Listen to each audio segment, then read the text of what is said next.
Hello, I'm High Heel Knight. Welcome to my channel. This is my miniature review of The Hustle. It's a 2019 buddy comedy gender swap remake of Dirty Rotten Scoundrels from 1988. And Dirty Rotten Scoundrels is a remake of a 1964 movie called Bedtime Story. Now, I have not seen Bedtime Story. I have not seen Dirty Rotten Scoundrels, so I cannot compare The Hustle to those other films. But I still wanted to see this movie because I was interested in seeing the performers. The main leads of Anne Hathaway and Rebel Wilson. I don't consider myself a big fan of them, but they've been in a lot of movies that I've enjoyed. For instance, Rebel Wilson was in the recent Isn't It Romantic and How to Be Single, and of course she's from the Pitch Perfect movies. So, when I see her perform, I enjoy it. And Anne Hathaway, she was in Ella Enchanted and the recent Alice in Wonderland movies. Plus, she was Catwoman and she was part of Ocean's 8. And now I guess she's going for the seductress, con artist, thief trifecta with this film. So yeah, I was mainly interested to see this movie just to see these two ladies pair up. And I'm very glad I did. They do work very well together. They're both very funny individually and certainly on screen together, so it was really fun to see these ladies do their thing.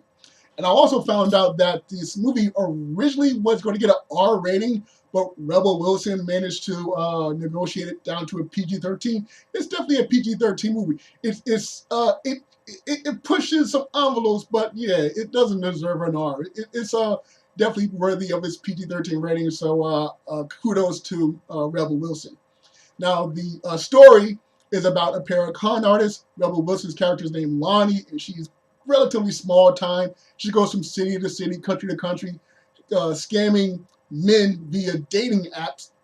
And when the jig is up, she just goes on to the next town. Whereas Anne Hathaway's character, she does a little bit of traveling, but she's mainly based in this extravagant tourist city where lots of rich old men relatively frequent from all over the world, and she cons them out of several thousand or even several millions of dollars worth of money or jewelry or bonds and things like that. So Lonnie wants to become big time, and Josephine's character, she decides to take Lonnie under her wing, show her the ropes. But after a while, the two ladies come into conflict, and instead of becoming partners, they start becoming adversaries. And that's pretty much as much I can describe without getting into spoilers. But I will give a bit of consumer information. At the end of this movie, there is an after credit scene, or at least I believe so. I went to the AMC Girls Night event, which is supposed to have extra content. So I don't know if that extra credit scene was part of the regular film, or if the little promo they did before the film was the extra content. But yeah, one way or other, stick around for the end credits just to be on the safe side. And speaking of credits, one of the things I liked about this movie was the opening credit scene. The opening credit scene is done in a style that I always enjoy whenever I see it being done in a movie. I wish it would happen more often in movies. I don't know why it doesn't. But yeah, the style of the opening credits is something I like. As far as scenes I didn't like, there wasn't too many things I didn't like. One is a bit of a personal nitpick, and the other one is relatively to the story. The little nitpick is there's a joke in the trailer that is in the movie, but the way the trailer presents it is much funnier than it happens in the movie. The way it happens in the movie is funny, but the trailer what it implies is much funnier than what actually plays out. So it's still a good scene. It's just I liked it. It was much funnier in the trailer.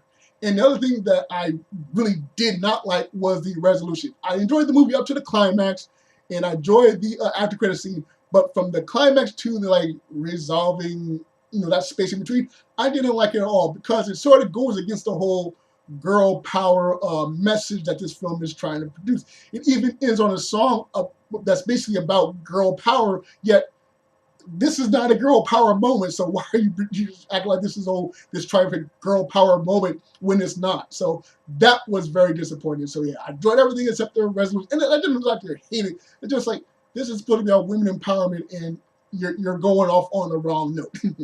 So overall, I definitely recommend it. I definitely enjoyed it. I didn't laugh a lot, but I definitely laughed very much. And other people in the audience, did have some big belly laughs, so you'll probably have some laughs too.